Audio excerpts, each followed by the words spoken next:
Decidí vender la camioneta de Ignacio el mismo día que encontré a mi nieta dibujando flores sobre la lona que la cubría. Roberta había traído a la pequeña Sofía para almorzar, y mientras nosotras hablábamos en la cocina sobre facturas y medicamentos, la niña se había escapado al garaje con sus crayones. Cuando la encontré, estaba de pie sobre una caja, concentrada en decorar esa superficie gris con margaritas amarillas y rosas desproporcionadas. «Está muy triste ahí adentro, abuela», me dijo sin levantar la vista. «Necesita colores para no estar sola». Las palabras de una niña de 6 años me atravesaron como nunca lo habían hecho los consejos de los adultos. Durante 9 meses había mantenido esa Ford azul como un santuario intocable, pero los ojos de Sofía me mostraron lo que yo no había querido ver. Mi garaje se había convertido en un mausoleo, y yo en su guardiana solitaria. Esa misma tarde, después de que Roberta se fuera con prisa como siempre, llamé al concesionario donde Ignacio había comprado el vehículo. El señor que me atendió fue amable. Me dijo que mandaría a alguien al día siguiente para evaluarla. La noche previa a la visita del tasador, no pude dormir. Me levanté varias veces y caminé hasta la ventana que daba al garaje, como si fuera a despedirme de algo más que un simple automóvil. Ignacio había amado esa camioneta de una manera que yo no terminaba de comprender. La lavaba todos los sábados, aunque no la hubiera usado en toda la semana. Revisaba el aceite con una frecuencia obsesiva. Conocía cada ruido que hacía el motor, cada vibración del volante. Había días en que le encontraba simplemente sentado en el asiento del conductor, con las manos sobre el volante, mirando hacia adelante como si estuviera planeando un viaje que nunca haría. Cuando llegó la mañana, me vestí con más cuidado del habitual. No sabía por qué, pero sentía que ese día marcaría algo importante, un antes y un después que aún no podía definir. Preparé café para el tasador y para mí. Puse algunas galletas en un plato, como si fuera una visita social y no una transacción comercial. A las 10 en punto, escuché el sonido de un auto deteniéndose frente a mi casa. Era un hombre mayor, de mi edad aproximadamente, con manos rugosas y una sonrisa genuina que me tranquilizó inmediatamente. «Señora Limas, soy Lorenzo Duarte, del concesionario», se presentó quitándose una gorra gastada. «Lamento mucho su pérdida. Su esposo era un buen hombre, siempre muy cuidadoso con sus vehículos». No supe qué responder. Durante estos meses, había recibido tantos pésames que las palabras se habían vuelto automáticas, pero algo en la voz de Lorenzo me hizo sentir que realmente había conocido a Ignacio, que no era solo cortesía profesional. Caminamos juntos hacia el garaje. Yo llevaba las llaves en la mano, y el metal frío me recordó todas las veces que se las había entregado a Ignacio cuando él se preparaba para salir. «¿A dónde vas?», le preguntaba siempre. «Por ahí, a estirar las piernas», era su respuesta habitual. Ahora me daba cuenta de lo vaga que había sido esa explicación, de cómo yo había aceptado sin cuestionar esas salidas regulares que a veces se extendían por horas enteras. Lorenzo silbó apreciativamente cuando vio la camioneta. «Está en excelente estado», comentó mientras la rodeaba, examinando la carrocería, los neumáticos, los cristales. Don Ignacio realmente la cuidaba como oro. Abrió el capó, revisó el motor, hizo algunas anotaciones en una libreta pequeña. Yo me quedé parada a un lado, sintiéndome extrañamente como una intrusa en mi propio garaje, observando cómo un desconocido evaluaba los últimos restos tangibles de la vida de mi esposo. «¿Le importa si reviso el interior?», preguntó Lorenzo. Le dije que por supuesto, y abrió la puerta del conductor. Se sentó en el asiento donde Ignacio había pasado tantas horas, ajustó el espejo retrovisor, probó las luces, la radio, el aire acondicionado. Todo funcionaba perfectamente. «Es como si hubiera salido de la agencia», murmuró, más para sí mismo que para mí. Después abrió la guantera, y yo sentí un pequeño sobresalto. «Solo necesito ver si tiene todos los documentos», explicó, «los papeles de propiedad, el manual, esas cosas». Fue entonces cuando mi vida cambió para siempre. Lorenzo sacó algunos papeles de la guantera, pero cuando se inclinó para recoger otros que se habían caído, su mano se detuvo bajo el asiento del conductor. «Qué extraño», murmuró. «Hay algo aquí». Se agachó más y extrajo un sobre grueso, amarillo, que había estado perfectamente oculto en un espacio que yo no sabía que existía. El sobre estaba sellado con cinta adhesiva, como si alguien hubiera tomado mucho cuidado para proteger su contenido. Lorenzo me miró con expresión confundida. «¿Sabía usted de esto, señora Limas?». Mi corazón comenzó a latir más fuerte, no de ansiedad sino de una curiosidad extraña, como si mi cuerpo supiera algo que mi mente aún no había procesado. Tomé el sobre con manos que apenas temblaban y lo examiné. No tenía nada escrito en el exterior, ninguna indicación de lo que podría contener. No, le respondí a Lorenzo, no tenía idea de que hubiera algo ahí. El tasador terminó rápidamente su evaluación, me dio una cifra que me pareció justa y me dijo que volvería al día siguiente con los papeles si yo decidía vender. Después de que se fue, me quedé sola en el garaje, sosteniendo ese sobre misterioso. La camioneta ya no me parecía el mismo santuario de antes. Ahora era una caja de secretos que mi esposo había guardado cuidadosamente durante años, tal vez décadas. Regresé a la cocina y me senté en mi silla habitual, colocando el sobre la mesa donde Ignacio solía desayunar. Durante varios minutos, simplemente lo miré, como si fuera a revelar sus secretos sin necesidad de abrirlo. Parte de mí quería devolverlo a su escondite, fingir que nunca lo había encontrado, continuar con mi vida de viuda ignorante pero tranquila. Pero otra parte, una parte que no había escuchado en mucho tiempo, me empujaba a descubrir que había considerado Ignacio tan importante como para esconderlo de mí durante tantos años. Finalmente, con movimientos deliberados, despegué la cinta adhesiva. El sobre se abrió con un sonido seco, y su contenido se derramó sobre la mesa de la cocina como piezas de un rompecabezas que yo no sabía que existía. Había fotografías, recibos bancarios, y algunas cartas escritas a mano con una caligrafía que no reconocí. Pero lo que me quitó la respiración fue la primera fotografía que tomé entre mis dedos. Ignacio, tal vez 20 años más joven, abrazando a una mujer morena que sonreía con una intimidad que me atravesó como una daga. El teléfono sonó 3 veces antes de que pudiera moverme. Era Roberta, llamando como hacía cada miércoles desde que Ignacio había muerto, cumpliendo con esa rutina de hija responsable que habíamos establecido sin hablar nunca de ella. «Mamá, ¿cómo estás? ¿Ya almorzaste?» Su voz llegaba distorsionada, como si estuviera haciendo varias cosas al mismo tiempo, lo cual probablemente era cierto. Roberta siempre estaba haciendo varias cosas al mismo tiempo. «Sí, mija, ya almorcé», mentí, mirando las fotografías esparcidas sobre la mesa. No había probado bocado desde el desayuno, pero explicarle a mi hija que había encontrado evidencia de una vida secreta de su padre me parecía imposible en ese momento. «¿Y tú? ¿Cómo está Sofía?». Pregunté por mi nieta porque era más fácil que hablar de mí, porque las preguntas sobre los niños siempre generaban respuestas largas que me daban tiempo para pensar. «Sofía está bien, mamá. Oye, ¿ya decidiste qué vas a hacer con las cosas de papá? No es que tenga prisa, pero sabes que no es saludable vivir rodeada de...». Se detuvo, buscando las palabras correctas. «De recuerdos. Tienes que seguir adelante». Roberta tenía esa manera de hablar que me hacía sentir como si fuera una niña que necesitaba instrucciones para vivir. Desde la muerte de Ignacio, había adoptado un tono protector que me resultaba más agotador que consolador. «De hecho, hoy vino alguien a evaluar la camioneta», le dije, sorprendiéndome a mí misma.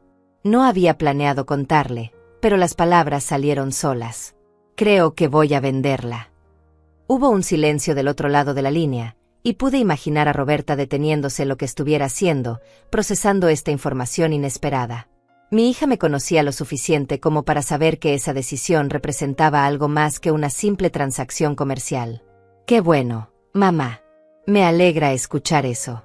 Papá hubiera querido que siguieras con tu vida, no que te quedaras guardando sus cosas como si fueran reliquias». Sus palabras tenían sentido, pero había algo en su tono que me molestaba, como si hubiera estado esperando este momento, como si mi decisión de vender la camioneta fuera una victoria personal suya. «¿Necesitas que vaya a ayudarte con los papeles o algo así?» «No, mija, puedo manejar los papeles». Mi voz sonó más seca de lo que pretendía. «Roberta», agregué antes de que pudiera colgar. «¿Tu papá te contó alguna vez sobre sus amigos? Sobre las personas que conocía en sus trabajos anteriores?» La pregunta sonó forzada incluso para mí, pero necesitaba empezar a investigar de alguna manera, y mi hija era el único vínculo que tenía con la vida de Ignacio fuera de casa. «¿Qué clase de pregunta es esa, mamá?». Roberta parecía genuinamente confundida. «Papá no era muy sociable, tú lo sabes. Tenía sus compañeros del trabajo actual, y a veces mencionaba a alguien del taller, pero no era de esos hombres que hablan mucho de sus amistades». «¿Por qué me preguntas eso?». Había una nota de preocupación en su voz que me hizo retroceder inmediatamente. Por nada en particular. Es solo que, a veces uno se da cuenta de que conocía menos a las personas de lo que creía. Era la verdad, pero sonaba como esas reflexiones filosóficas que la gente hace después de una muerte, así que Roberta no insistió. Prometió llamarme el fin de semana y colgó con esa prisa característica que siempre me dejaba sintiéndome como si fuera un punto más en su lista de tareas pendientes.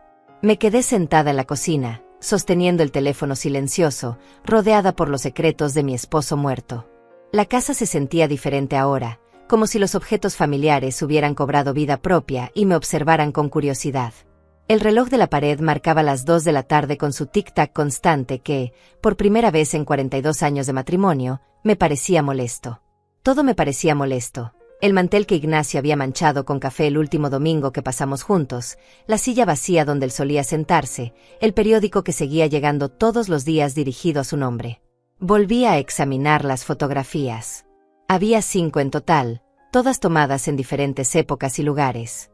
En una, Ignacio parecía más joven, tal vez de 30 años, parado junto a la misma mujer morena en lo que parecía ser una feria o un festival. Ella llevaba un vestido blanco con flores estampadas y sonreía con una naturalidad que me dolió en el pecho. En otra fotografía, los dos estaban sentados en una banca de parque. Ignacio tenía su brazo alrededor de los hombros de ella en un gesto tan íntimo y protector que me hizo recordar nuestros primeros años de noviazgo. Pero la fotografía que más me perturbaba era la última. Ignacio cargando a un niño pequeño, de tal vez 2 o 3 años. El niño tenía los ojos oscuros de mi esposo, su misma nariz recta, y la manera en que Ignacio lo sostenía hablaba de una familiaridad que solo se desarrolla con el tiempo y la constancia. No era la pose forzada de un adulto cargando al hijo de alguien más, era la naturalidad de un padre con su propio hijo. Los recibos bancarios eran aún más perturbadores que las fotografías.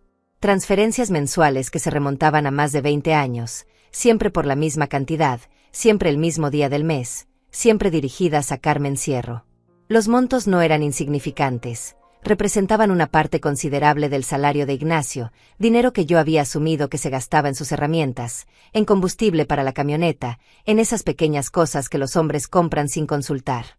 Pero no, había estado manteniendo a otra mujer, posiblemente a otro hijo, durante más tiempo del que mi nieta había estado viva.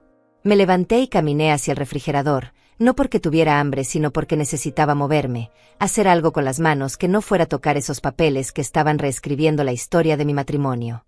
Abrí la puerta y me quedé parada frente a los estantes organizados, viendo los yogures que compraba para Ignacio y que ahora se vencían uno tras otro, las cervezas que ya nadie bebería, los condimentos que él usaba para sazonar esos pescados que traía de sus misteriosas excursiones al lago. El lago. Por primera vez, esa palabra adquirió un significado diferente. Durante años, Ignacio había salido todos los sábados por la mañana hacia el lago, regresando por la tarde con historias de peces que había atrapado o dejado escapar, con el humor mejorado y una tranquilidad que yo atribuía al efecto relajante de la pesca. Pero ahora me preguntaba si realmente había ido al lago, o si el lago había sido su código para algo completamente diferente. Para alguien completamente diferente. Cerré el refrigerador y regresé a la mesa, donde las evidencias de la doble vida de mi esposo me esperaban con paciencia cruel. Tomé una de las cartas escritas a mano y reconocí inmediatamente la letra. Era de Ignacio, pero dirigida a mi querida Carmen. La fecha era de apenas 2 años atrás, lo que significaba que esta relación, sea lo que fuera, había continuado hasta muy cerca de su muerte. Carmen, decía la carta, espero que Daniel esté mejor de su gripe. Le compré el medicamento que me pediste y se lo daré la próxima vez que nos veamos. Rosalba está preocupada porque he estado llegando tarde del trabajo, pero no sabe que los sábados no voy al lago sino contigo. A veces me siento culpable por mantener esto en secreto, pero también sé que es lo mejor para todos. Dile a Daniel que su papá lo quiere mucho, aunque no pueda estar con él todo el tiempo que quisiera. Las palabras se difuminaron frente a mis ojos. Daniel. Su papá. Ignacio tenía otro hijo, un hijo que llamaba papá a mi esposo, un hijo que esperaba sus visitas los sábados mientras yo me quedaba en casa creyendo que mi marido estaba pescando en soledad. Durante 42 años había compartido mi cama, mi mesa, mi vida con un hombre que tenía otra familia, otra casa, otros proyectos y preocupaciones de los que yo no sabía absolutamente nada. La carta temblaba en mis manos como si fuera una hoja seca en el viento. Tuve que leerla 3 veces antes de que las palabras se asentaran en mi mente como hechos reales y no como pesadilla. Daniel. Un niño que llamaba papá a mi esposo. Un niño que había estado enfermo y que Ignacio había cuidado comprando medicamentos, visitándolo los sábados que yo creía que pasaba solo en el lago. Me levanté de la silla tan bruscamente que la madera crujió, y caminé hacia el fregadero porque sentía que necesitaba agua, aire, algo que me ayudara a procesar lo que acababa de descubrir. Abrí el grifo y dejé que el agua corriera sobre mis muñecas, un truco que mi madre me había enseñado de niña para calmar los nervios. Pero esta vez no funcionó. El agua fría solo me hizo más consciente de que mis manos estaban temblando, de que mi respiración se había vuelto irregular, de que algo fundamental en mi comprensión del mundo acababa de quebrarse sin posibilidad de reparación. Cerré el grifo y me quedé parada ahí, mirando hacia el jardín a través de la ventana de la cocina, viendo las plantas que Ignacio y yo habíamos sembrado juntos durante tantos años. Las rosas que él había plantado para nuestro 20º aniversario seguían floreciendo cada primavera, ajenas al hecho de que el hombre que las había puesto en la tierra había vivido una mentira durante décadas. El limonero bajo el cual habíamos desayunado tantos domingos seguía dando frutos, como si la traición no tuviera el poder de marchitar las cosas que habíamos construido juntos. Todo parecía normal desde la ventana, pero yo sabía que nada volvería a ser normal. Regresé a la mesa con pasos que se sentían extraños en mi propia casa. Los documentos estaban exactamente donde los había dejado, pero ahora los veía con ojos diferentes. No eran solo papeles, eran las pruebas de que mi matrimonio había sido, en el mejor de los casos, una verdad incompleta. Tomé otro recibo bancario, de hace 15 años, y calculé mentalmente. Cuando Ignacio enviaba esa transferencia, Roberta tenía 25 años y acababa de casarse. Yo estaba preocupada por la boda, por el vestido, por si el novio sería bueno para mi hija. Mientras tanto, mi esposo estaba manteniendo económicamente a otro niño, tal vez ayudándolo con la escuela, preocupándose por sus calificaciones, sus amigos, sus pesadillas nocturnas. La idea me golpeó con una fuerza que me hizo sentarme pesadamente. Daniel tendría ahora aproximadamente 20 años, tal vez 21. Era un hombre joven, no un niño. Había crecido con el apoyo financiero de mi esposo, con sus visitas semanales, con su presencia paternal. ¿Cómo era? ¿Se parecía a Ignacio? ¿Tenía sus mismas manos largas, su forma de inclinar la cabeza cuando pensaba? ¿Sabía que su padre tenía otra familia, o también vivía en una verdad a medias? Busqué entre los papeles hasta encontrar el más reciente de los recibos bancarios. Estaba fechado apenas 3 meses antes de la muerte de Ignacio. 3 meses. Mi esposo había estado enviando dinero a Carmen Cierro hasta prácticamente el final de su vida, lo que significaba que cuando le diagnosticaron el cáncer, cuando empezamos a ir juntos a las citas médicas, cuando yo me desvivía cuidándolo y preparándole comidas especiales para que no perdiera peso, él seguía preocupándose por mantener a su otra familia. ¿Sabría Carmen que Ignacio estaba enfermo? ¿Se habría despedido de él? ¿Habría llorado Daniel la muerte de su padre, o el funeral había sido solo mío, solo de Roberta, solo de nuestra familia oficial mientras ellos lloraban en privado, en secreto, como habían vivido siempre? La posibilidad de que hubiera habido 2 duelos paralelos, 2 procesos de dolor que nunca se tocaron, me resultaba casi insoportable. Tomé la fotografía donde Ignacio cargaba al niño pequeño y la estudié como si fuera a revelar nuevos detalles bajo mi mirada. El niño tenía puesto un overol azul y una camiseta rayada que se veía nueva. Ignacio llevaba una camisa que yo no recordaba haber visto nunca, lo que significaba que tenía ropa especial para sus visitas a esa otra vida. Tal vez tenía un armario completo que yo desconocía, tal vez se cambiaba en el trabajo antes de ir a verlos, tal vez todo ese tiempo que yo creía que lo conocía completamente, él había estado viviendo como 2 personas diferentes. El dolor que sentía no era solo por la traición, aunque eso estaba ahí, agudo y constante como una astilla clavada en el pecho. Era también por todo lo que había perdido sin saber que lo estaba perdiendo. Por las conversaciones que nunca tuvimos sobre Daniel, por las preocupaciones que Ignacio nunca compartió conmigo, por las alegrías de ver crecer a ese niño que yo nunca pude compartir. Mi esposo había vivido momentos de paternidad que había mantenido completamente separados de mí, había tenido un hijo al que había visto dar sus primeros pasos, decir sus primeras palabras, empezar la escuela, graduarse, tal vez enamorarse. Me puse de pie otra vez, pero esta vez con un propósito. Necesitaba saber más, necesitaba entender la dimensión completa de lo que había descubierto. Fui al cuarto que había sido el estudio de Ignacio, un espacio pequeño donde guardaba sus herramientas y algunos documentos de trabajo. Durante los meses posteriores a su muerte, apenas había entrado ahí, como si fuera territorio sagrado. Pero ahora lo veía como lo que realmente era, otro lugar donde podía haber secretos escondidos. Comencé a revisar sus cajones de manera sistemática, no solo buscando más evidencias, sino tratando de entender cómo había logrado mantener esta doble vida durante tanto tiempo. En el cajón del escritorio encontré una agenda pequeña que no había visto antes. La abrí y vi que tenía anotaciones en código C2 marcado todos los sábados durante años. Carmen a las 2 de la tarde. Tan simple y tan devastador. También encontré una caja de zapatos escondida detrás de unas cajas de herramientas. Dentro había más fotografías, dibujos hechos por un niño con letra temblorosa que decía para papá, y una cadena de oro con una medalla pequeña que tenía grabado de un lado y papá del otro. Era un regalo que Daniel le había hecho a Ignacio, un objeto que mi esposo había guardado como un tesoro, pero que nunca había podido usar frente a mí. Sostuve la cadena en mi mano y sentí su peso, tan real y tangible como todo lo demás que había encontrado. No era una fantasía, no era un error, no era algo que pudiera explicar o justificar. Era la prueba física del amor entre un padre y un hijo, un amor que había existido paralelo al mío durante más de 20 años sin que yo supiera nada. Por primera vez desde que había abierto aquel sobre en la cocina, lloré. No era el llanto educado y controlado que había derramado en el funeral, frente a las amigas del barrio y los compañeros de trabajo de Ignacio.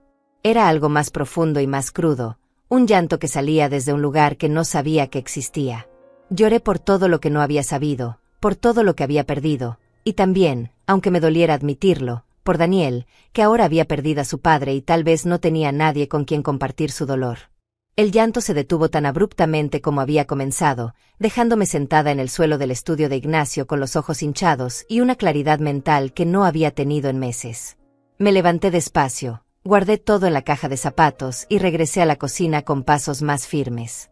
Tenía una decisión que tomar, y por primera vez desde la muerte de mi esposo, sentía que tenía el control de algo. Podía quedarme callada, enterrar estos secretos junto con Ignacio, y continuar mi vida de viuda ignorante. O podía buscar a Carmen Sierro y enfrentar la verdad completa, sin importar cuánto doliera. La tarde había avanzado sin que me diera cuenta. Eran casi las 5, la hora en que Ignacio solía llegar del trabajo cuando estaba vivo, cuando yo ponía la mesa y calentaba la cena mientras él se lavaba las manos y me contaba sobre su día. Pero los días de los que me hablaba, me daba cuenta ahora, eran versiones editadas, historias de las que había eliminado cuidadosamente cualquier mención de Carmen o Daniel. ¿Cuántas veces había estado a punto de contarme algo sobre ellos y se había detenido?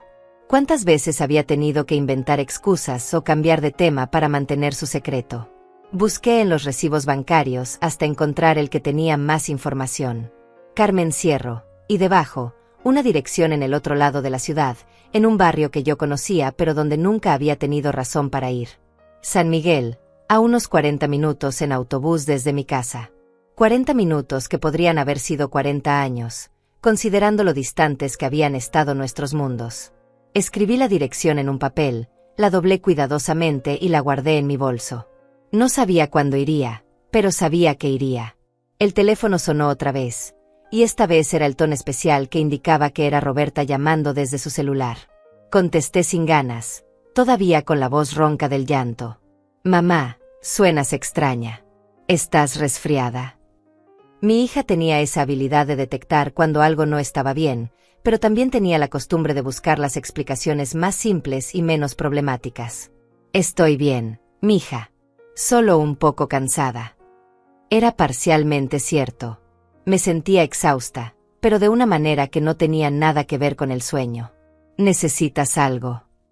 Esperaba que dijera que no, que solo estaba llamando para saludar, pero su silencio me indicó que había algo más. Mamá, necesito preguntarte algo, y quiero que seas honesta conmigo. Su tono se había vuelto serio, e inmediatamente pensé que de alguna manera había descubierto lo que yo acababa de encontrar.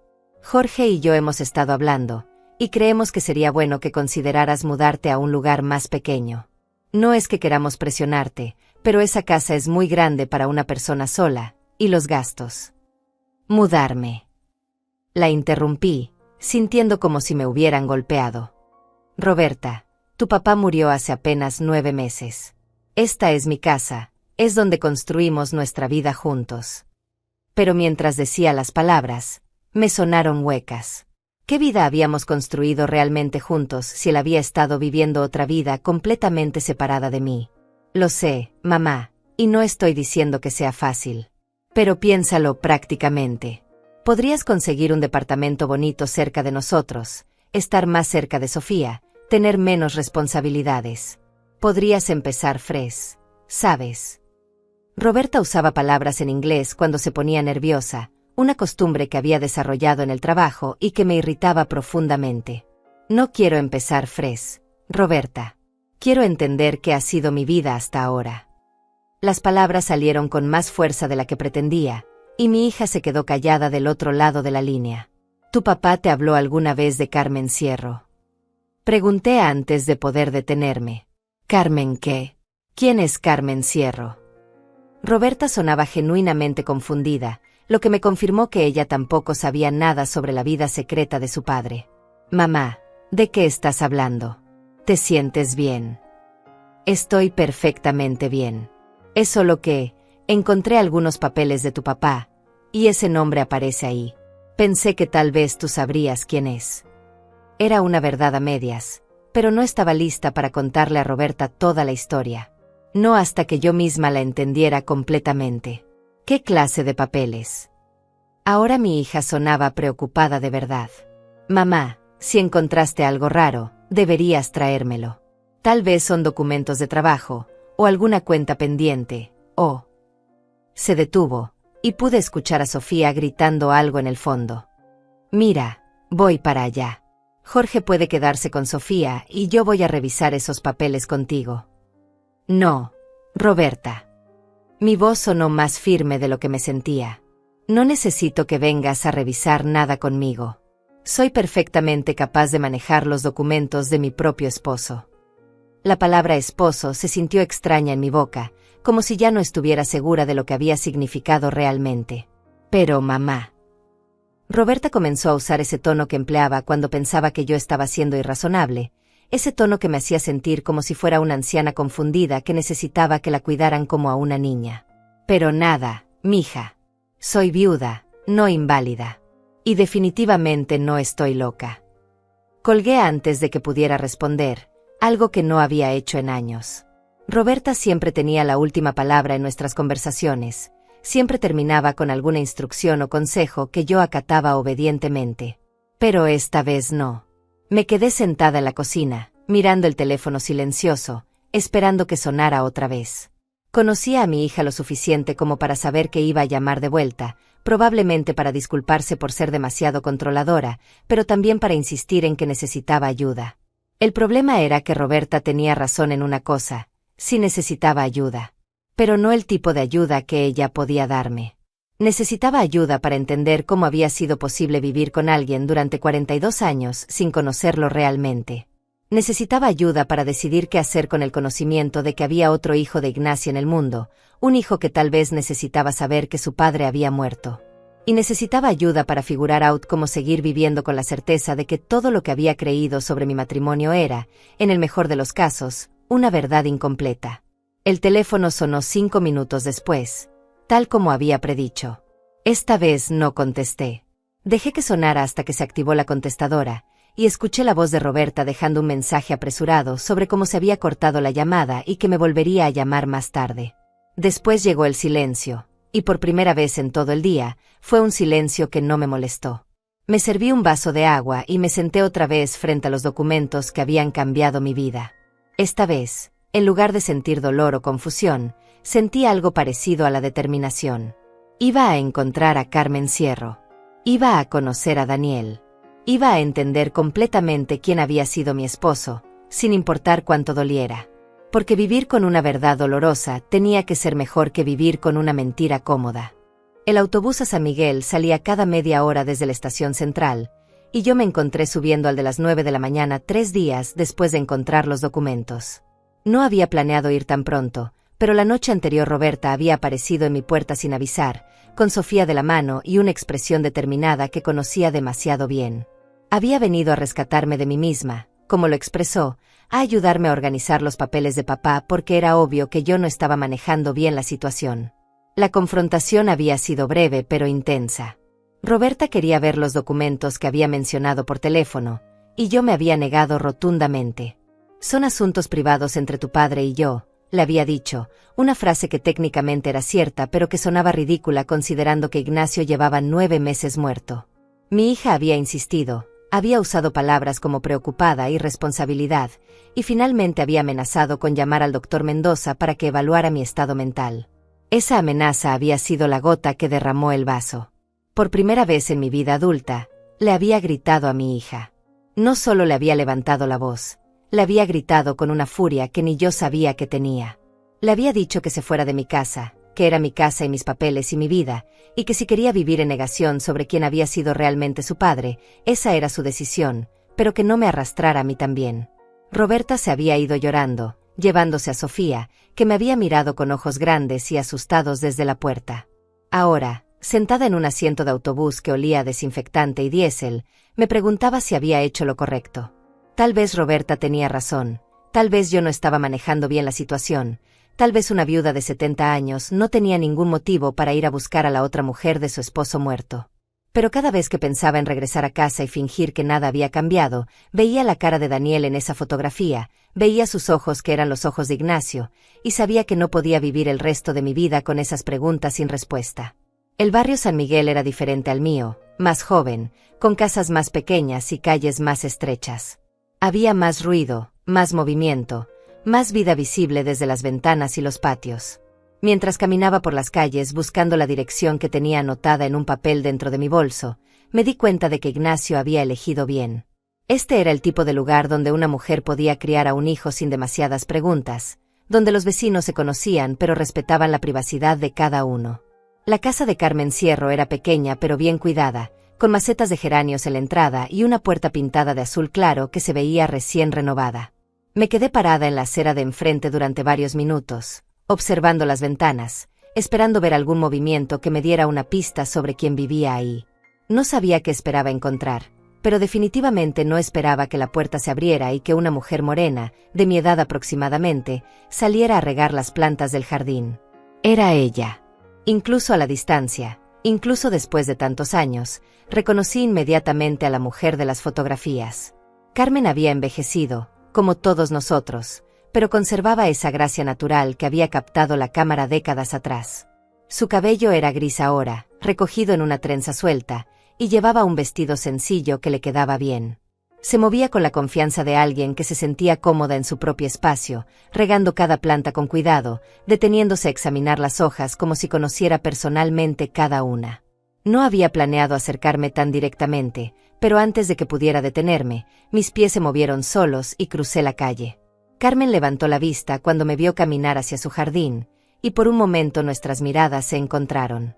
No hubo reconocimiento inmediato en sus ojos, pero sí una curiosidad amable, como si estuviera acostumbrada a que los extraños se acercaran a preguntarle direcciones o a admirar sus flores.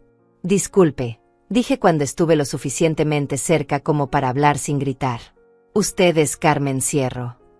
Mi voz sonó más tranquila de lo que me sentía, aunque mis manos temblaban ligeramente mientras sostenía mi bolso. «Sí, soy yo». Su voz era suave, con un acento que no pude identificar, pero que sugería que había venido de algún lugar más al sur. «¿En qué puedo ayudarla?» No había sospecha en su tono, solo cortesía genuina.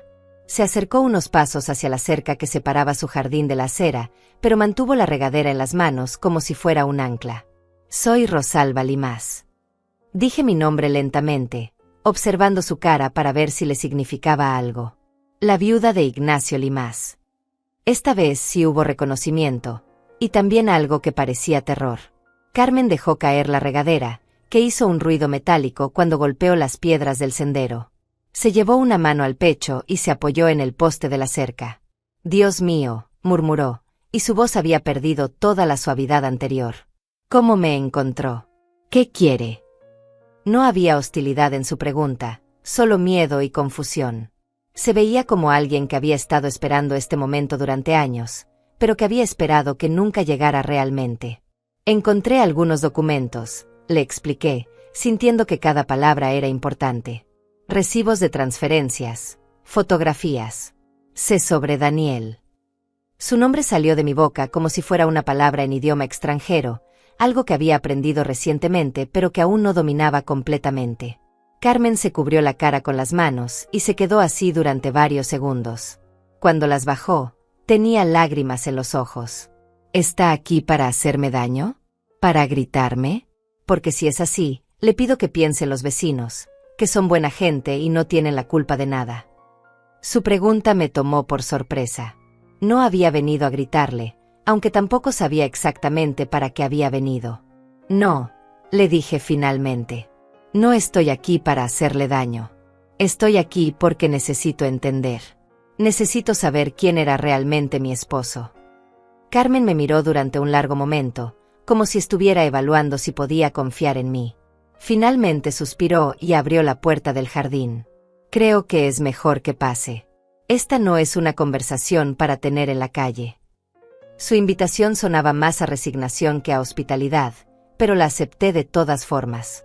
La casa por dentro era pequeña pero acogedora, decorada con muebles sencillos pero de buena calidad. En las paredes había fotografías que reconocí inmediatamente, Daniel en diferentes etapas de su crecimiento, desde bebé hasta joven adulto. Y en varias de esas fotografías estaba Ignacio, sonriendo con una naturalidad que me dolió en el pecho. Era como entrar a un museo de la vida secreta de mi esposo. ¿Quiere café?, preguntó Carmen, más por cortesía que por ganas reales de atenderme. Asentí, no porque tuviera sed, sino porque necesitaba tiempo para procesar lo que estaba viendo. Mientras ella preparaba el café, yo examiné las fotografías más de cerca. Había una de Ignacio enseñando a Daniel a andar en bicicleta, otra de los dos en lo que parecía ser una graduación de preparatoria, una más reciente donde Daniel, ya adulto, tenía su brazo alrededor de los hombros de Ignacio. Es un buen muchacho, dijo Carmen desde la cocina, notando que estaba mirando las fotos. Estudió ingeniería, tiene un trabajo estable. Ignacio estaba muy orgulloso de él. Usó el tiempo pasado, y me di cuenta de que sabía que Ignacio había muerto. ¿Usted sabía que él había muerto?, le pregunté cuando regresó con 2 tazas de café. Carmen asintió lentamente. Daniel leyó el obituario en el periódico. Fuimos al funeral, pero nos quedamos atrás, entre los árboles. Solo queríamos despedirnos. La idea de que hubieran estado ahí, observando desde lejos mientras yo lloraba junto a la tumba, me resultó más perturbadora que reconfortante. ¿Por qué?, fue lo único que pude preguntar. ¿Por qué mantuvieron esto en secreto? ¿Por qué Ignacio nunca me dijo nada? Carmen se sentó frente a mí, sosteniendo su taza con las 2 manos como si necesitara el calor. Porque la amaba a usted, dijo simplemente. Y porque yo nunca le pedí que dejara su matrimonio. Las palabras de Carmen quedaron suspendidas en el aire entre nosotras como humo de cigarro. Él la amaba a usted. Repetí la frase en mi mente varias veces, tratando de encontrarle sentido. ¿Cómo podía alguien amar a una persona y al mismo tiempo mantener una familia secreta durante más de 20 años? ¿Qué clase de amor era ese que requería tanto silencio y tanta mentira? No entiendo, le dije finalmente, dejando mi taza de café sobre la mesa sin haberla probado. Si él me amaba, ¿por qué están ustedes aquí? ¿Por qué Daniel existe? Las preguntas sonaron más duras de lo que pretendía, pero Carmen no pareció ofenderse. Solo me miró con una tristeza que parecía muy antigua, muy practicada. Porque la vida es más complicada de lo que nos gusta admitir, respondió después de un momento. Ignacio y yo nos conocimos antes de que él se casara con usted. Éramos pareja. Jóvenes, enamorados, haciendo planes para el futuro. Se detuvo y tomó un sorbo de café, como si necesitara tiempo para decidir cuánto contarme. Pero entonces apareció la oportunidad de trabajo en la ciudad donde usted vivía. Era un buen trabajo, mejor que cualquier cosa que pudiera conseguir aquí. Decidimos que él se iría primero, establecería las cosas, y después yo lo seguiría. Pero usted nunca lo siguió, dije, aunque ya sabía cuál sería la respuesta. No, porque una semana antes de que yo me fuera, descubrí que estaba embarazada. Y cuando se lo dije a Ignacio, él ya había conocido a usted. Carmen sonrió, pero era una sonrisa sin alegría. Me dijo que usted era diferente, que había sentido algo que nunca había sentido antes. Me pidió tiempo para resolver las cosas, para figurar out qué hacer. ¿Y qué hizo? Aunque ya conocía la respuesta, necesitaba escucharla. Se casó con usted. Carmen se encogió de hombros como si fuera algo que había aceptado hace mucho tiempo. Y yo tuve a Daniel. Ignacio volvió cuando el niño tenía 6 meses. Me dijo que había cometido un error, que me amaba, que quería estar con nosotros. Pero para entonces ya era demasiado tarde. Usted era su esposa. Había una vida construida, compromisos, responsabilidades. Me levanté de la silla porque necesitaba moverme, hacer algo con la energía nerviosa que me recorría el cuerpo. Caminé hacia la ventana que daba al jardín trasero y vi que había un columpio pequeño, claramente usado, que había sido instalado años atrás. Entonces decidieron. ¿Qué? Que él viviría 2 vidas. No decidimos nada al principio, dijo Carmen detrás de mí. Él empezó a visitarnos, a enviar dinero para Daniel. Al principio yo pensé que era solo hasta que encontrara una manera de dejar su matrimonio. Pero pasaron los años, y él seguía dividido. Amaba a Daniel, quería ser parte de su vida, pero también la amaba a usted. Decía que no podía lastimar a ninguno de los dos eligiendo. Así que nos lastimó a todos manteniendo el secreto. Las palabras salieron con más amargura de la que sentía realmente. Estaba enojada, sí, pero también comenzaba a entender la imposible posición en la que Ignacio se había colocado. Tal vez, admitió Carmen. Pero también nos dio a todos lo que pudimos tener. Daniel tuvo un padre que lo amaba, aunque no pudiera estar con él tiempo completo. Yo tuve a alguien que se preocupaba por nosotros, que nunca nos abandonó completamente. Y usted tuvo un matrimonio que, por lo que él me contaba, era bueno. Me volteé para mirarla. Él le hablaba de mí. La pregunta me salió antes de que pudiera detenerla, y me di cuenta de que la respuesta me importaba más de lo que quería admitir. A veces, dijo Carmen con cuidado. Especialmente cuando estaba preocupado por usted. Cuando se enfermó de la vesícula hace algunos años, cuando su madre murió. Él sufría porque no podía contarle sobre nosotros, pero también sufría cuando usted sufría. Hizo una pausa. Creo que el secreto lo estaba matando lentamente. Los últimos años se veía más cansado cada vez que venía. ¿Los últimos años? Pregunté. Él siguió viniendo hasta el final. Carmen asintió. La última vez que lo vimos fue 2 semanas antes de que muriera. Daniel había conseguido un ascenso en el trabajo, y quería contárselo a su papá. Ignacio estaba muy delgado, muy pálido, pero fingió estar bien. No nos dijo que estaba enfermo. Sus ojos se llenaron de lágrimas otra vez. No supimos que había muerto hasta que vimos el obituario. Daniel estuvo deprimido durante semanas. No pudo despedirse apropiadamente. La imagen de Ignacio fingiendo estar bien mientras el cáncer lo consumía, manteniendo su actuación hasta el final para no preocupar a Daniel, me partió el corazón de una manera que no había anticipado. Todo este tiempo había pensado que había sido la única que había cuidado de él durante su enfermedad, la única que había visto su deterioro, la única que había llorado su muerte. Pero Carmen y Daniel también habían perdido a alguien importante, también habían sufrido, solo que en silencio y sin el reconocimiento social que viene con ser la familia oficial. ¿Dónde está Daniel ahora?, pregunté. ¿Vive aquí con usted? No, tiene su propio departamento cerca del centro. Pero viene a almorzar todos los domingos. Carmen me miró con curiosidad. ¿Quiere conocerlo? La pregunta me tomó completamente desprevenida. En algún nivel abstracto, sabía que Daniel existía, que era real, pero la posibilidad de conocerlo realmente, de verlo cara a cara, no se me había ocurrido hasta ese momento. No sé, respondí honestamente. No sé si estaría bien. No sé si él querría conocerme. Él sabe de usted, dijo Carmen suavemente. Siempre supo que su papá tenía otra familia. Nunca le mentimos sobre eso. Cuando era pequeño, a veces preguntaba por qué no podía vivir con su papá como los otros niños, y yo le explicaba que las familias a veces son complicadas, pero que eso no significaba que su papá no lo amara. ¿Y qué piensa él de todo esto? No sabía cómo formular la pregunta correctamente. ¿Qué pensaba Daniel de ser el hijo secreto? ¿Me odiaba por ser la razón por la cual su padre no podía estar con el tiempo completo? Es un hombre comprensivo, dijo Carmen. Estudió, tiene educación, entiende que la vida es compleja. Nunca culpó a nadie por la situación. Ni a su papá, ni a mí, ni a usted. Siempre dijo que prefería tener a su papá a tiempo parcial que no tenerlo para nada. Nos quedamos en silencio durante varios minutos. Yo seguía parada junto a la ventana, mirando ese columpio que había visto crecer a un niño que yo no conocía, mientras Carmen permanecía sentada en la mesa, dándome espacio para procesar todo lo que me había contado. La historia que me había relatado no tenía villanos claros, no tenía víctimas inocentes ni culpables obvios. Solo tenía personas tratando de hacer lo mejor que podían en una situación imposible. Carmen, dije finalmente, volteándome hacia ella. ¿Usted me odia? Por haber sido la razón por la cual Ignacio no pudo estar completamente con ustedes. Ella negó con la cabeza lentamente. No, Rosalba. Nunca la odié.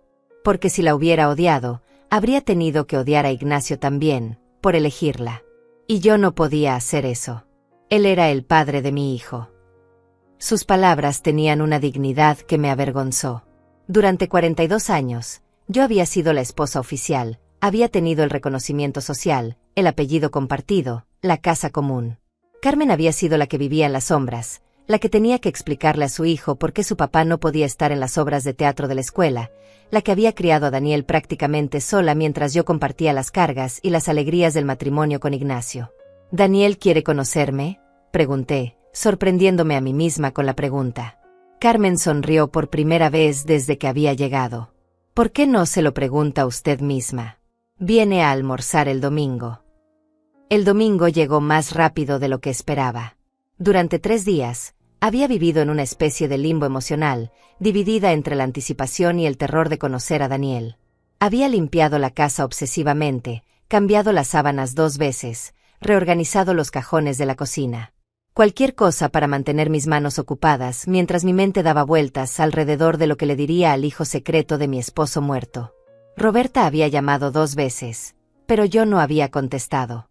Sabía que quería disculparse por nuestra pelea, pero también sabía que querría insistir en su plan de que me mudara a un lugar más pequeño, más manejable, más apropiado para una viuda de mi edad. La idea de explicarle que en lugar de reducir mi mundo, estaba a punto de expandirlo de manera impensable, me parecía imposible.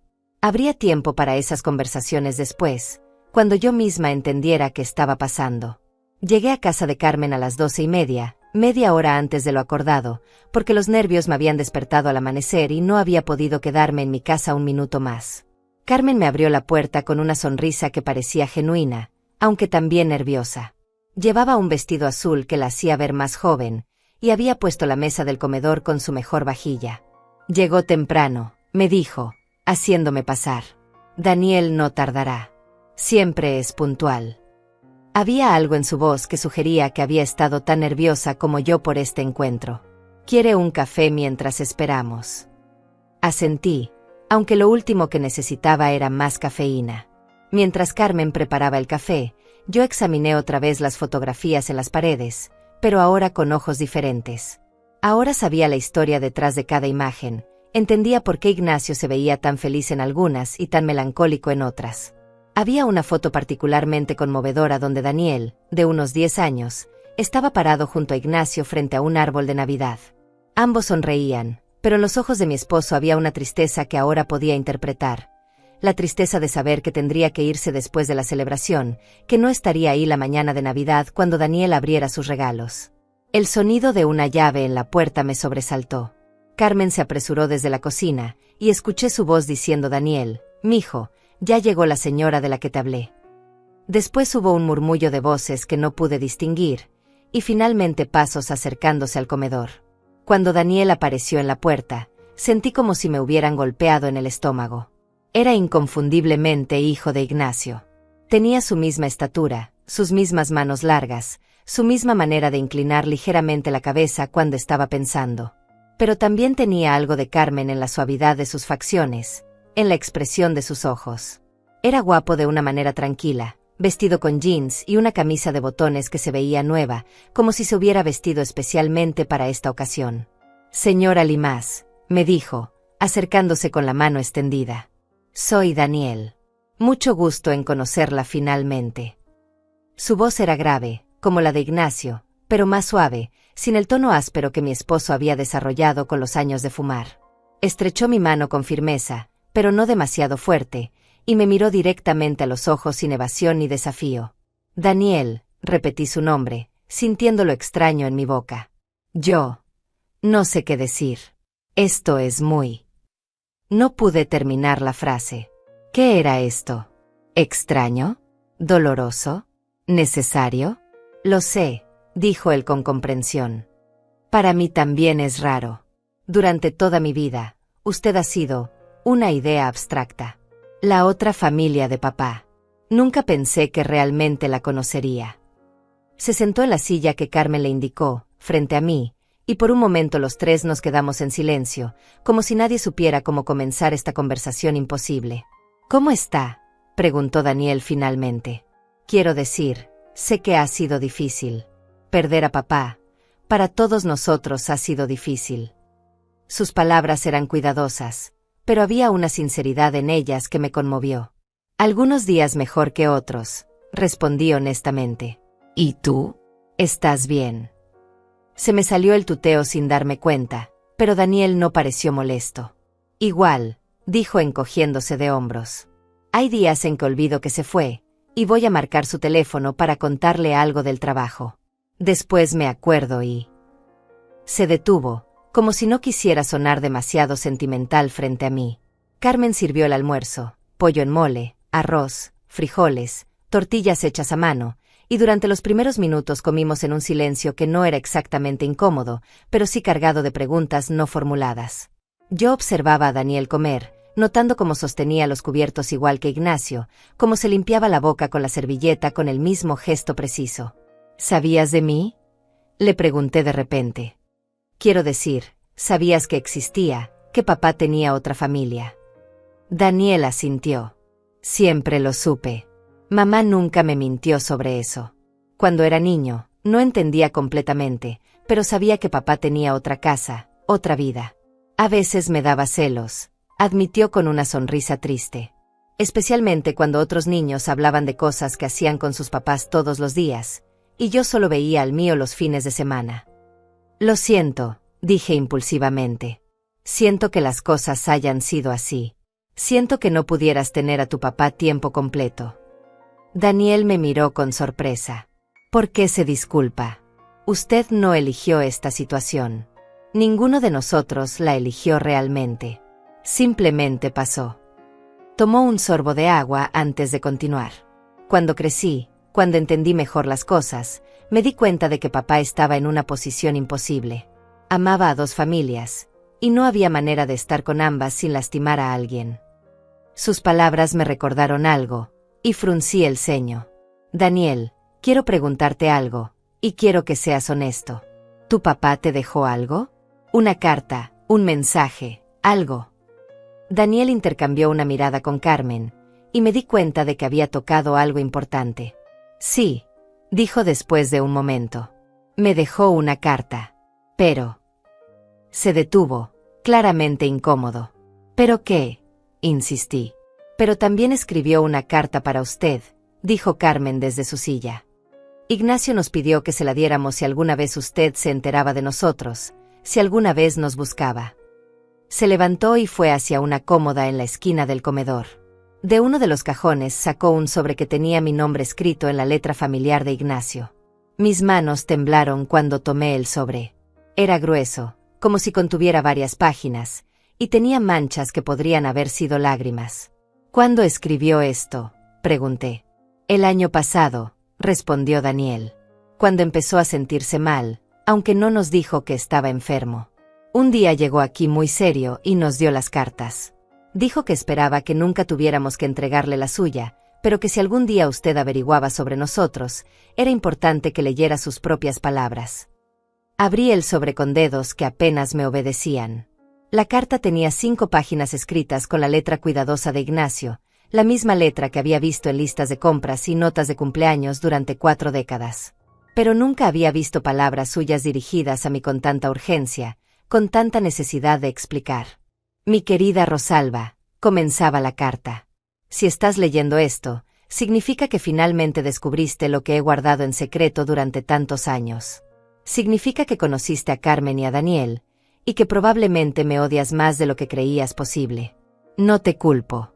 Me odio a mí mismo por lo que te he hecho, por la vida que te obligué a vivir sin saberlo, por todos los años que pasaste casada con la mitad de un hombre. Leí la carta de Ignacio 3 veces antes de poder hablar, y cada lectura me rompía de manera diferente. No era una disculpa simple, era una confesión completa, cruda y dolorosa, donde mi esposo finalmente me contaba toda la verdad que había guardado durante décadas. Me explicaba cómo había conocido a Carmen antes que a mí, cómo el embarazo había cambiado todo, cómo se había enamorado de mí pensando que podría olvidarla a ella, y cómo había descubierto que el corazón humano podía albergar 2 amores diferentes pero igualmente reales. Nunca quise lastimarte, escribía en la 4ª página. Pero tampoco podía abandonar a Daniel. Era mi hijo, y merecía tener un padre, aunque fuera un padre dividido, un padre que vivía a medias. Sé que esto no justifica nada, pero espero que cuando leas esto, cuando conozcas a Carmen y a Daniel, entiendas que no fue falta de amor por ti. Fue exceso de amor por todos, y mi cobardía para elegir. La última página era la más difícil de leer. Te pido perdón, pero también te pido algo más. Si algo me pasa, si ya no estoy aquí para cuidar de Daniel y Carmen, no los abandones completamente. No digo que tengas que amarlos, pero no los odies. Ellos no tuvieron la culpa de mis decisiones. Daniel es un buen hombre, y Carmen es una mujer buena que sacrificó mucho por una situación que ella tampoco eligió. En mi testamento dejé algunos ahorros para ellos, pero más que dinero, creo que necesitarán saber que no están solos en el mundo. Cuando terminé de leer, Carmen y Daniel me observaban en silencio. Habían visto mi cara cambiar con cada párrafo, habían escuchado mis suspiros ahogados cuando llegué a las partes más dolorosas. Doblé la carta cuidadosamente y la guardé en mi bolso, porque era algo que necesitaría leer más veces, en privado, cuando pudiera procesar completamente lo que significaba. ¿Qué dice?, preguntó Daniel suavemente. No tenemos que saberlo si es muy personal, pero... Dice que los ama, respondí simplemente. Y que lamenta habernos puesto a todos en esta situación. Me quedé callada un momento antes de agregar, también dice que espera que yo no los odie. ¿Y los odia?, preguntó Carmen, y había miedo real en su voz. La pregunta me tomó por sorpresa porque me di cuenta de que no había examinado realmente mis sentimientos hacia ellos. Durante la semana pasada había estado tan concentrada en procesar la traición de Ignacio, en entender la dimensión de sus secretos, que no había pensado en que sentía hacia Carmen y Daniel como personas individuales. No, dije finalmente. No los odio. Estoy confundida, dolida, enojada con Ignacio, no con ustedes. Ustedes también fueron víctimas de sus decisiones. Era la verdad, pero también me sorprendía admitirla. Daniel, ¿puedo preguntarte algo personal? Claro. ¿Cómo era él contigo? Era un buen papá. La pregunta me dolía hacerla, porque temía la respuesta. Temía descubrir que Ignacio había sido mejor padre para Daniel de lo que había sido esposo para mí. Daniel sonrió, y por primera vez desde que lo había conocido, se veía completamente relajado. Era maravilloso, paciente, atento, interesado en todo lo que yo hacía. Venía a mis juegos de fútbol cuando podía, me ayudaba con la tarea de matemáticas, me enseñó a manejar. Su expresión se volvió más seria, pero también se veía triste a veces, especialmente cuando tenía que irse. Yo sabía que se sentía culpable por no poder estar más tiempo. ¿Te habló alguna vez de mí? La pregunta se me escapó antes de que pudiera detenerla. A veces, admitió Daniel. Especialmente cuando yo era adolescente y le hacía preguntas difíciles sobre por qué las cosas eran como eran. Me decía que usted era una buena mujer, que merecía mejor de lo que él le estaba dando, pero que no sabía cómo arreglar la situación sin lastimar a todo el mundo. Sus palabras me conmovieron de una manera inesperada. Durante todos esos años, mientras yo me quejaba de que Ignacio era distante a veces, de que se perdía en sus pensamientos, de que tenía esos estados de ánimo melancólicos que no sabía explicar, él había estado cargando con la culpa de vivir una doble vida. Había estado sufriendo tanto como nosotros, tal vez más. Daniel, dije de repente, ¿tienes fotos? De cuando eras pequeño, de las cosas que hacían juntos. Se levantó inmediatamente y trajo un álbum de fotos de otra habitación. Pasamos la siguiente hora mirando imágenes de la vida secreta de Ignacio, Daniel aprendiendo a caminar con Ignacio sosteniéndolo de las manos, los dos construyendo un castillo de arena en una playa que yo no reconocía, Daniel graduándose del bachillerato con Ignacio parado orgullosamente a su lado. Cada fotografía era una ventana a momentos que yo nunca había conocido, a una faceta de mi esposo que había estado completamente oculta para mí. «Miren esto», dijo Daniel, señalando una foto donde él tendría unos 15 años. Papá me estaba enseñando a cambiar el aceite del carro. Se manchó toda la camisa nueva que había comprado ese día. En la foto, Ignacio sonreía ampliamente a pesar de la mancha de aceite, claramente feliz de estar pasando tiempo con su hijo. Él me enseñó lo mismo, comenté sin pensar. Cuando cumplí 18, insistió en que aprendiera mantenimiento básico del carro. Decía que una mujer tenía que ser independiente.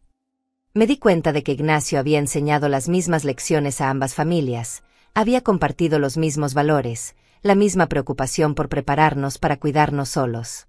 «¿Sabe qué es lo más extraño?», dijo Daniel, cerrando el álbum. «Siempre pensé que algún día las dos familias se conocerían.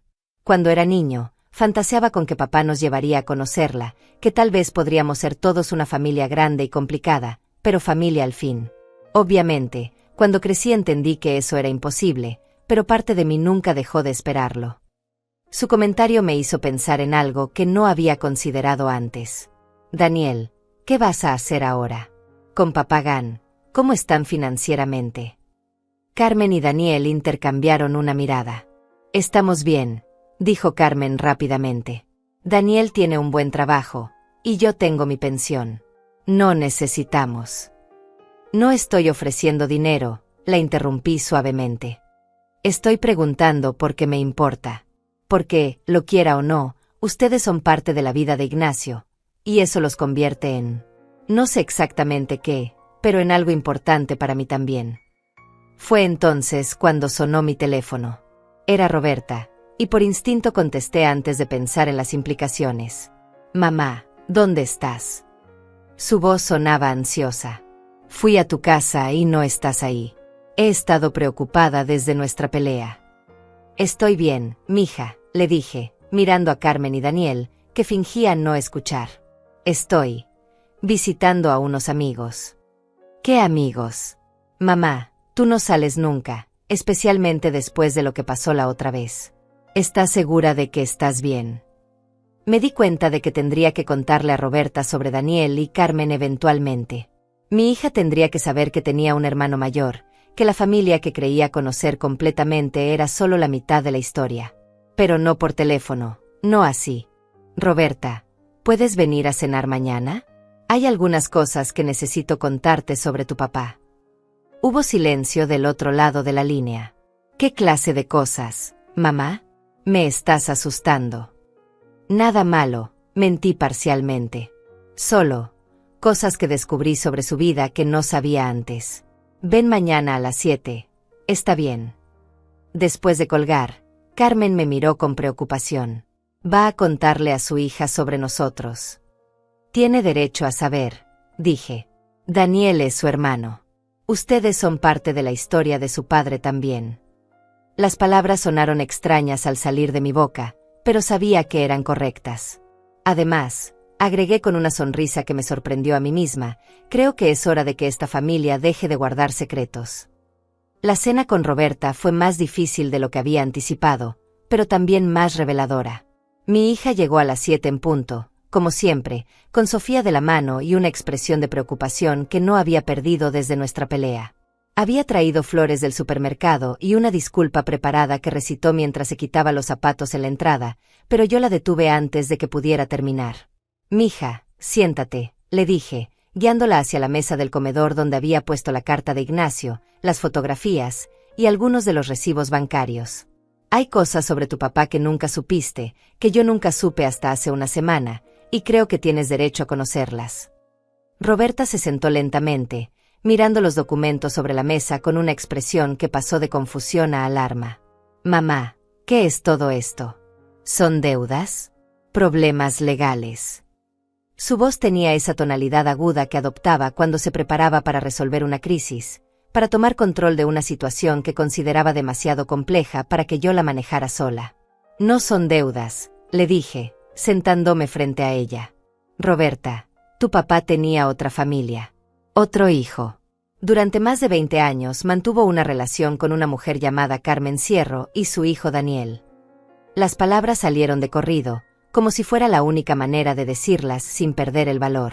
El silencio que siguió fue tan completo que pude escuchar el tic-tac del reloj de la pared, el zumbido del refrigerador, los ruidos de Sofía jugando en la sala con sus muñecas. Roberta me miró fijamente durante lo que parecieron minutos, procesando lo que acababa de decirle, y después comenzó a negar con la cabeza lentamente. No, dijo finalmente. No, mamá. Papá no haría eso. Él te amaba, nos amaba. Era un hombre de familia, un hombre honesto. Lo que sea que hayas encontrado, tiene que haber una explicación diferente. Tomó uno de los recibos bancarios y lo estudió como si fuera a revelar algo diferente bajo su mirada. Tal vez estaba ayudando a algún compañero de trabajo, o era algún tipo de inversión. Roberta, la interrumpí suavemente. Conocí a Carmen. Conocí a Daniel.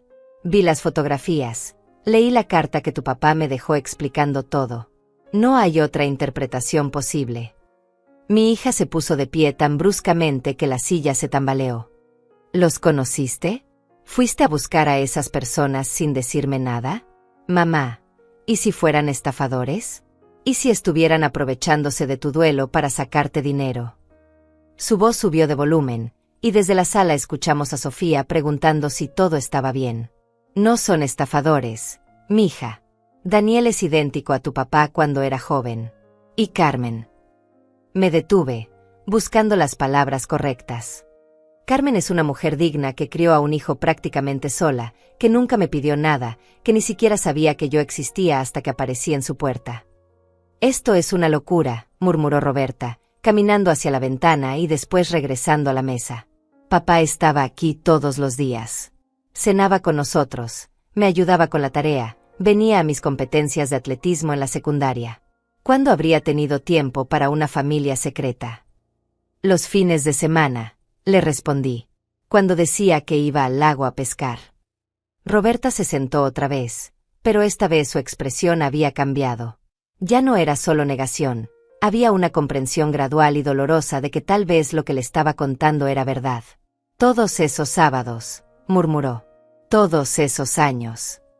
Le mostré las fotografías una por una, le leí partes de la carta de Ignacio, le expliqué cómo había encontrado todo escondido en la camioneta. Con cada pieza de evidencia, vi cómo se desmoronaba la imagen que Roberta tenía de su padre, pero también vi cómo comenzaba a entender la complejidad de la situación. ¿Cómo es él?, preguntó finalmente. Daniel. ¿Cómo es mi hermano?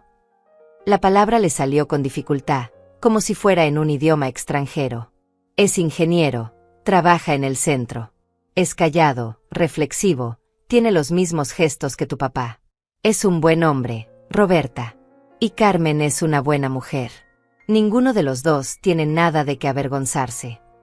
Pero papá sí, dijo Roberta con amargura. Papá nos mintió a todos durante décadas. Nos hizo vivir una mentira. Sí, admití. Pero también nos amó. La carta que me dejó no justifica lo que hizo, pero explica por qué lo hizo. Estaba dividido entre dos familias que amaba, y no supo cómo manejar esa situación sin lastimar a alguien. Roberta lloró entonces, finalmente. Un llanto silencioso pero profundo, como si estuviera llorando no solo la muerte de su padre, sino también la muerte de la imagen que había tenido de él toda su vida. Yo me levanté y la abracé, algo que no había hecho en meses, y por primera vez desde el funeral sentí que éramos madre e hija otra vez, no solo dos mujeres tratando de navegar la viudez y el duelo por separado. ¿Qué vamos a hacer ahora?, preguntó después de un rato. ¿Cómo seguimos con esto? No lo sé completamente, le dije honestamente. Pero creo que empezamos por conocerlos. Daniel es tu hermano, Roberta. Sofía tiene un tío que no sabe que existe. Carmen ha sido parte de esta familia durante más tiempo que el que tienes casada. ¿Quieres que vengamos a conocerlos? Su pregunta sonaba más a curiosidad que a resistencia. Creo que sería bueno para todos. No digo que tengamos que volvernos una familia tradicional de la noche a la mañana, pero podemos intentar ser algo. Lo que sea que esto se convierta, tiene que ser mejor que el secreto y la separación. 2 semanas después, organicé una cena en mi casa. Carmen vino con Daniel, Roberta trajo a Sofía y a Jorge, y por primera vez en la historia de ambas familias, todos estuvimos en el mismo lugar al mismo tiempo. Fue extraño, incómodo en momentos, pero también revelador. Sofía se enamoró inmediatamente de Daniel, que tenía una paciencia natural con los niños que claramente había heredado de Ignacio. Jorge y Daniel descubrieron que ambos seguían el mismo equipo de fútbol, y pasaron la mayor parte de la noche discutiendo estadísticas y jugadas. Carmen y Roberta fueron más cautelosas entre ellas, pero vi momentos de conexión genuina cuando Carmen le contó historias sobre Ignacio que Roberta nunca había escuchado, momentos de su juventud, de su personalidad que solo Carmen había conocido. No fue amor inmediato, pero fue respeto mutuo, que sentí que era un buen comienzo. Al final de la noche, cuando todos se estaban despidiendo, Daniel me pidió un momento a solas.